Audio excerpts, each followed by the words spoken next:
आज हम BA fourth semester economics के यूनिट 7 के 30 ऐसे इंपॉर्टेंट एमसीक्यूज करने वाले हैं जो कि पेपर में हर साल रिपीट होते हैं। इसलिए एक भी एमसीक्यूज मिस मत करना, वीडियो का एंड तक जरूर देखना। चैनल पर नया है तो चैनल को सब्सक्राइब कर लीजिए। पीडीएफ के लिए आप हमें टेलीग्राम पर मैसेज कर सकते हैं, लिंक डिस्क्रिप्शन पर मिल जाएगा। इसके पहले की वीडियो और आने वाली 8वीं यूनिट के वीडियो का मैंने एक कंपाइलेशन बना दिया है। आप प्लेलिस्ट का लिंक डिस्क्रिप्शन पर मिल जाएगा, वहाँ से जाकर जरूर देखें। आप 8वीं यूनिट कर लेंगे, उसके बाद आपके पेपर में एक भी क्वेश्चन नहीं छूटने वाले हैं। तो चलिए बिना देरी के शुरू करते हैं यूनिट 7 के 30 ऐसे इंपॉर्टेंट एमसीक्यू जो कि पेपर में हर साल रिपीट हुए हैं। क्वेश्चन नंबर पहला दिया हुआ है, कर रोपण के सिद्धांत सर्वप्रथम किसने प्रतिपादित किया था? तो कर रोपण का सिद्धांत सबसे पहले एडम स्मिथ ने प्रतिपादित किया था। और कब प्रतिपादित किया था? तो 1776 में प्रतिपादित किया था। और कौन सी पुस्तक में प्रतिपादित किया था? तो याद रखना, द वेल्थ ऑफ नेशंस में प्रतिपादित किया था। मैंने यहाँ से आपको 4 एमसीक्यू बता दी एक क्वेश्चन से। क्वेश्चन नंबर दूसरा दिया हुआ है, कर रोपण के 4 महत्वपूर्ण सिद्धांत दिए हैं। तो कर रोपण के 4 महत्वपूर्ण सिद्धांत एडम स्मिथ ने दिए हैं। पहला इक्वालिटी, दूसरा निश्चितता का, तीसरा सुविधा का और चौथा मितव्ययिता यानी इकोनॉमी का सिद्धांत दिया है। याद रखना, एडम स्मिथ ने कर रोपण के 4 सिद्धांत दिए। क्वेश्चन नंबर तीसरा दिया हुआ है, प्रत्यक्ष कर वह कर है जो कि जिसका प्रथम भार एवं अंतिम भार एक ही व्यक्ति पर पड़ता है, उसे प्रत्यक्ष कर कहते हैं। क्वेश्चन नंबर चौथा दिया हुआ है, कर एक कैसा भुगतान है? तो कर एक अनिवार्य भुगतान है। कर सरकार द्वारा जनता की से लिया जाने वाला एक अनिवार्य अंशदान या भुगतान होता है। इसे न चुकाने पर कानूनी रूप से दंड का प्रावधान होता है। तो ये कर एक अनिवार्य भुगतान है। क्वेश्चन नंबर 5 दिया हुआ है, यदि किसी वस्तु पर प्रति इकाई कर लगाया जाए तो उसे क्या कहते हैं? किसी वस्तु पर प्रति इकाई लगाए जाने वाले कर को विशिष्ट कर कहा जाता है। क्वेश्चन नंबर 6 दिया हुआ है, निम्नलिखित में से कौन सा कर का उद्देश्य नहीं है? तो ये सारे ऑप्शन पढ़ना। आर्थिक असंतुलन बनाए रखना, ये कर का उद्देश्य नहीं है। धन वितरण की असमानता दूर करना, ये कर का उद्देश्य। आय में पर्याप्त वृद्धि करना, ये कर का उद्देश्य है।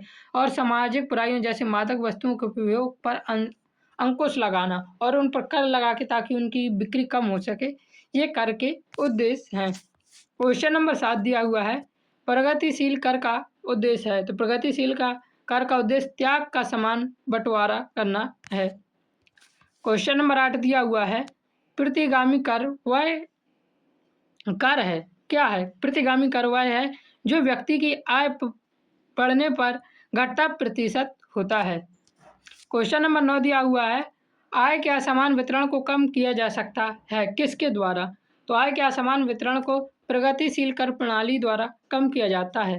प्रगतिशील कर प्रणाली में ज़्यादा कमाने वालों से अधिक कर वसूला जाता है और उस धन का उपयोग गरीबों के कल्याण के लिए किया जाता है, जिससे आय की असमानता दूर होती है और इसे प्रगतिशील कर प्रणाली कहते हैं। क्वेश्चन नंबर 10 दिया हुआ है, निम्नलिखित में से प्रत्यक्ष कर का उदाहरण कौन सा है? तो निम्नलिखित में से प्रत्यक्ष कर का उदाहरण आयकर पर सरचार्ज है। आयकर एक प्रत्यक्ष कर है, इसलिए उस पर लगने वाला अतिरिक्त अधिभार या अतिरिक्त सरचार्ज भी प्रत्यक्ष कर ही माना जाता है। याद रखना। क्वेश्चन नंबर 11 दिया हुआ है, कर देय क्षमता निचोड़ने की सीमा है। यह कथन किस अर्थशास्त्री का है? तो ये याद रखना, very very very important question है। ये कर देय क्षमता निचोड़ने की सीमा है, ये किसने कहा था? तो ये कहा था जोसिया स्टैम्प का। ये क्वेश्चन इंपॉर्टेंट है, बहुत कम बार आया लेकिन इस बार आने के चांसेस के बहुत ज़्यादा हैं। क्वेश्चन नंबर 12 है, कर हंस के पंख किस तरह नोचिए कि वह चिल्लाए नहीं, यह किसने कहा है? तो ये कहा था किसने? कॉलबर्ट ने कहा था। 17वीं सदी में फ्रांस के वित्त मंत्री, जिनका नाम क्या था? कॉलबर्ट था। पूरा नाम था जीन बैप्टिस्ट कॉलबर्ट का ये प्रसिद्ध कथन था कि कर रोपण की कला राजहंस के पंख इस प्रकार नोचने में है कि वह कम से कम चिल्लाए और अधिक से अधिक पंख अर्थात राजस्व प्राप्त हो, इसे कर कहते हैं। तो ये किसने कहा था? तो ये कॉलबर्ट ने कहा था। पूरा नाम जीन बैप्टिस्ट कॉलबर्ट थे। ये 17वीं सदी में फ्रांस के वित्त मंत्री थे। ये भी याद रखना, पूछा जा सकता है। क्वेश्चन नंबर 13 दिया हुआ है, कर भार कर विवर्तन का अंतिम परिणाम है। यह कथन किस अर्थशास्त्री का है? कर भार कर विवर्तन का अंतिम परिणाम है, ये कहा था डाल्टन ने। याद रखना। क्वेश्चन नंबर 14 दिया हुआ है, कर का विवर्तन होता है? तो कर का विवर्तन मूल संरचना द्वारा होता है। क्वेश्चन नंबर 15 दिया हुआ है, निरपेक्ष करदान क्षमता एक भ्रम है। ये कथन किस अर्थशास्त्री का है? तो ये कथन है डाल्टन का। निरपेक्ष करदान क्षमता एक भ्रम है। क्वेश्चन नंबर 16 है, निम्न में से कौन सी बात कर की विशेषता नहीं है? करदाता का प्रत्यक्ष लाभ कर की विशेषता नहीं है। करदाता को घाटा होता है, लाभ नहीं होता है कर देने से। यदि हम कर देंगे तो हमारी आय सिरों पे जाएगा ना, तो ये एक कर की विशेषता नहीं है। क्वेश्चन नंबर 17 दिया हुआ है, निम्नलिखित में से कौन सा प्रत्यक्ष कर नहीं है? तो इसका हमारा सही आंसर हो जाएगा निगम कर अप्रत्यक्ष कर नहीं है। ये कैसा कर है? यह प्रत्यक्ष कर है। क्वेश्चन नंबर 18 दिया हुआ है, आयकर की निम्न में से कौन सी प्रकृति होती है? तो आयकर की प्रकृति प्रगतिशील होती है। क्वेश्चन नंबर 19 देखिए दिया हुआ है, प्रत्यक्ष कर है। तो आयकर और उपहार कर ये दोनों ही प्रत्यक्ष कर है। आयकर और उपहार कर दोनों ही क्या आते हैं? प्रत्यक्ष कर की श्रेणी में आते हैं। क्वेश्चन नंबर 20 दिया हुआ है, अप्रत्यक्ष करों का विरोध किया जाता है क्यों किया जाता है? यह समाज के निर्धन लोगों पर अधिक बोझ होते हैं। जो अप्रत्यक्ष कर होते हैं वो निर्धन लोगों पर अधिक लगते हैं।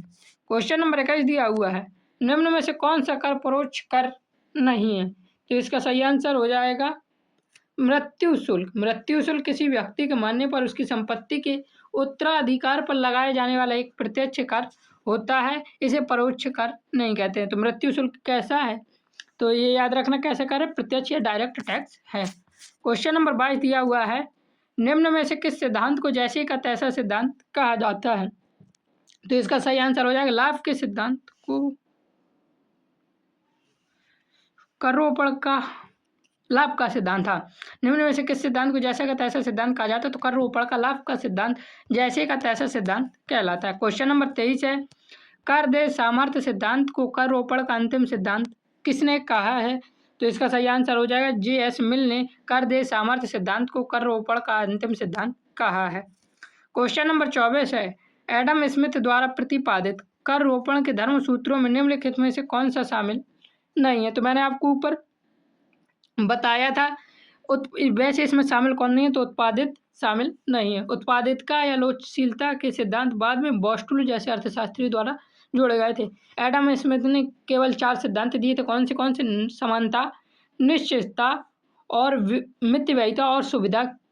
याद रखना, समानता, निश्चितता, मितव्ययिता और सुविधा, ये 4 सिद्धांत एडम स्मिथ द्वारा प्रतिपादित हैं। क्वेश्चन नंबर 25 दिया हुआ है, विकासशील देशों में कर रोपण का उद्देश्य है। तो विकासशील देशों में कर रोपण का उद्देश्य है बेरोजगारी तथा निर्धनता को दूर करना, उत्पादन के स्तर को बढ़ाना, आय एवं रोजगार के स्तर को बनाए रखना। ये तीनों ही विकासशील देशों में कर रोपण के उद्देश्य हैं। क्वेश्चन नंबर 26 दिया हुआ है, आय कर का कराघात लागू होता है। तो आय कर का कराघात किस पर लागू होता है? तो कंपनियों पर और व्यक्तिगत करदाताओं पर, दोनों पर लागू होता है। क्वेश्चन नंबर 27 है, निम्न में से किस कर का विवर्तन नहीं होता है? तो आय कर का विवर्तन नहीं होता है। क्वेश्चन नंबर 28 दिया हुआ है, कर विवर्तन निम्न में से किस पर निर्भर करता है? तो कर विवर्तन वस्तु की मांग की लोच पर, सरकारी नीतियों पर और स्थानापन्न वस्तुओं की उपलब्धता पर, इस तीनों पर ही कर विवर्तन निर्भर करता है। क्वेश्चन नंबर 29 है, न्यूनतम त्याग का सिद्धांत निम्न में से किस अर्थशास्त्री ने प्रतिपादित किया? तो न्यूनतम त्याग का सिद्धांत एजवर्थ और कार्वर दोनों ने प्रतिपादित किया था, याद रखना। क्वेश्चन नंबर 30 दिया हुआ है, कर भार के प्रसरण सिद्धांत की व्याख्या किसने की है? तो कर भार के प्रसरण सिद्धांत की व्याख्या N.F. केनार्ड ने की है, याद रखना। Very very important question. इस प्रकार मैंने आपके 30 मोस्ट रिपीटेड और हर साल पूछे जाने वाले MCQ करवा दिए।